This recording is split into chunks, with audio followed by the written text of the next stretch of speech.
Olá, pessoal, tudo bem? Nós estamos aqui hoje para falar um pouco sobre alguns aspectos do desenvolvimento na idade escolar nas teorias de Jean Piaget e Lev Vygotsky. Então, vamos lá. A relação entre desenvolvimento e aprendizagem para o Jean Piaget passa por um processo, né, que o Piaget explica que é resultado do desequilíbrio. Esse desequilíbrio, ele é trazido pelo ambiente para os indivíduos, né? Toda vez que o indivíduo precisa resolver um problema e ele precisa basear, né, a sua ação de acordo com aquele problema que ele tem. Tem que resolver alguma coisa, né, que foi trazida pelo ambiente, e aí esse desequilíbrio, ele vai fazer com que o indivíduo tome algumas atitudes. Para o Piaget, o desequilíbrio vai gerar adaptação. E a adaptação vai ser gerada pela acomodação e pela assimilação. Então, isso vai acontecer no dia a dia, né, das crianças, dos indivíduos em geral. Isso vai acontecer várias vezes, né, até gerar o processo que Piaget chama de equilibração. E aí, para o Piaget, ele explica da seguinte maneira. Nós temos os esquemas, que são estruturas mentais referentes a um todo organizado, que se relaciona com uma estrutura cognitiva. A assimilação, né, que é quando o sujeito incorpora os objetos à sua estrutura cognitiva, né, que ele traz aquela situação, problema, aquilo ali, ele vai entendendo aquilo, vai sabendo lidar com aquilo da melhor maneira possível. E a acomodação é o reajustamento na estrutura para poder incorporar um novo objeto. O que nós vamos fazer agora? Nós vamos nos acomodar com aquela situação específica até que o ambiente gere novamente um ponto de desequilíbrio, né, para outra situação. Da assimilação e da acomodação vem a equilibração, que é o equilíbrio entre a assimilação e a acomodação. Aí temos a regulação também, né? Quando o sujeito procura os pontos em que houve falha da adaptação do esquema de assimilação do objeto. Então, isso aqui é uma outra etapa.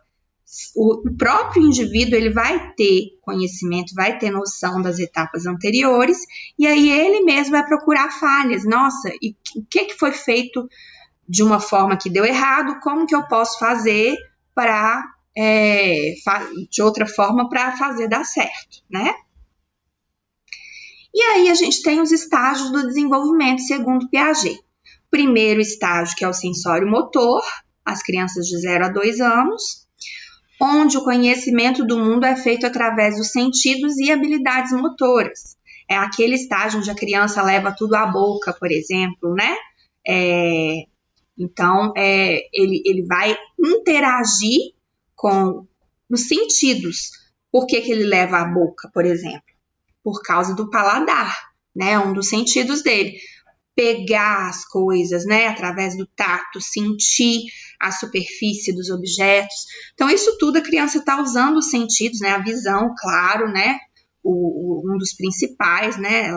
Nessa faixa etária. E todos os sentidos e habilidades motoras, engatinhar, né?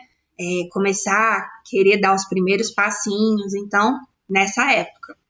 O segundo estágio, que é o pré-operatório, a criança já representa o mundo através dos símbolos, palavras e números. Então, nesse momento, ela já começa a representar o mundo através da linguagem e descrever os objetos. Já ocorre o surgimento do pensamento nessa faixa etária, 2 a 7 anos. Depois vem o estágio das operações concretas, de 7 a 11 anos, né? Que já vem a utilização de operações lógicas na elaboração do pensamento concreto. Ele já começa a conseguir lidar com operações matemáticas e já consegue fazer uma certa abstração, né? E conservação do pensamento. As experiências são centradas no aqui e no agora.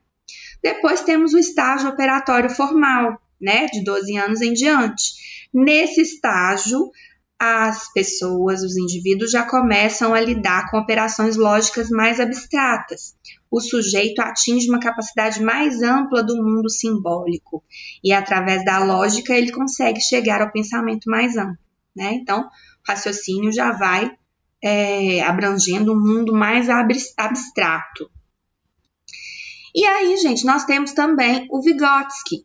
A psicologia, né, do Vygotsky, justamente por suas ideias, ela ficou conhecida como psicologia histórico-cultural ou psicologia socio-interacionista, que tem o Vygotsky, o seu iniciador, e depois do Vygotsky vieram outros representantes, né, dando continuidade à obra dele.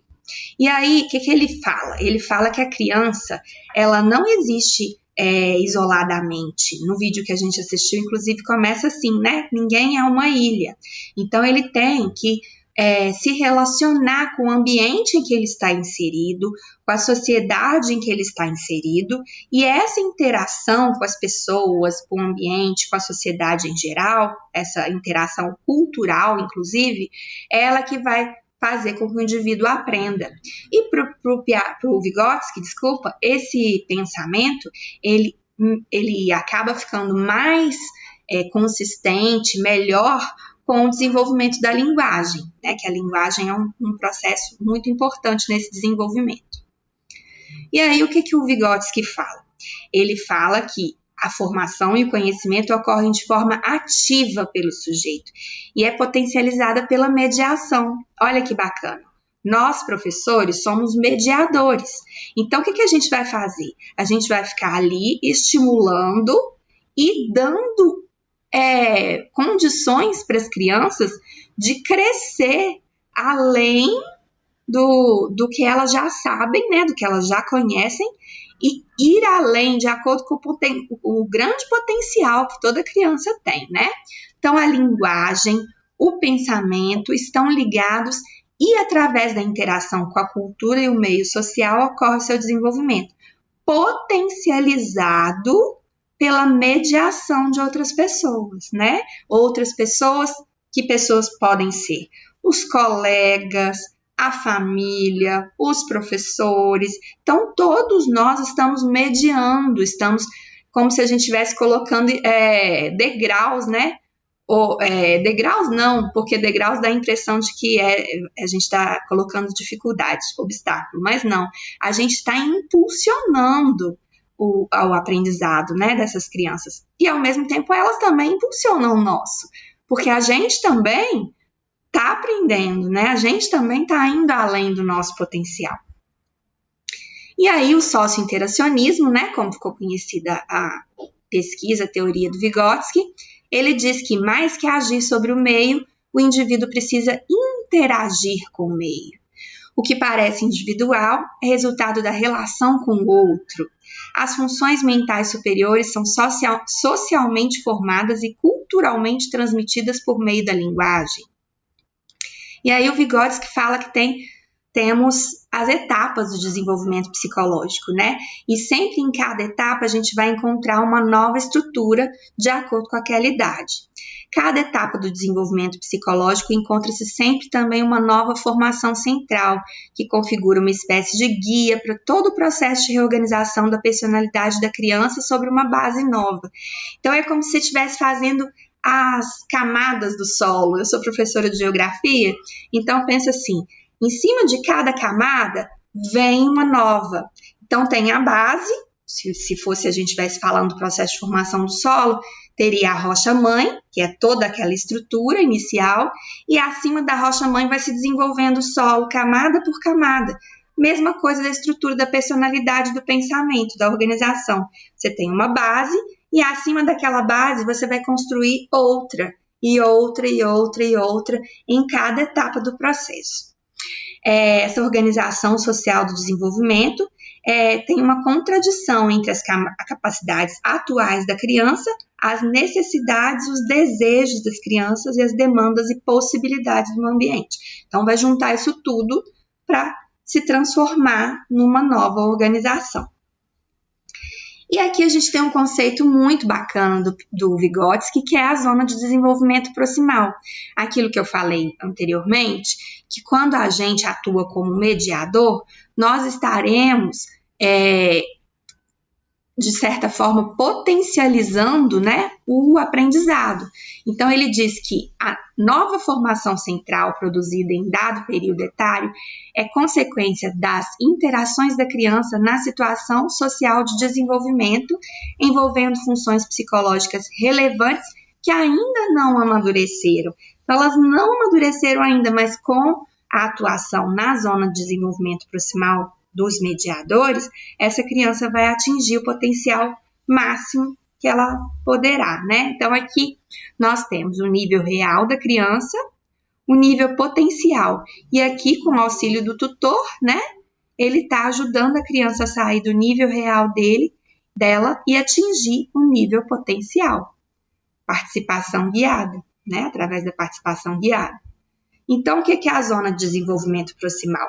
É o espaço em branco entre o que a criança já sabe fazer sozinha, e aquilo que ela tem potencialidade para vir a ser, desde que seja assistida e aprenda com os outros. Então, essa frase aqui eu achei muito bacana, do texto, né, de Correia. O professor é um mediador, um parceiro de jornada mais experiente. Olha que legal. E aí aqui a gente tem as referências bibliográficas. Falei Correia, né? Cristia Correia, algumas citações, Rodrigues e Melchiori, e os dois vídeos, né? O do Vygotsky e o do Piaget. Foi um prazer falar com vocês. Espero que vocês tenham entendido um pouquinho mais sobre a teoria de Piaget e Vygotsky. Um beijo e tchau!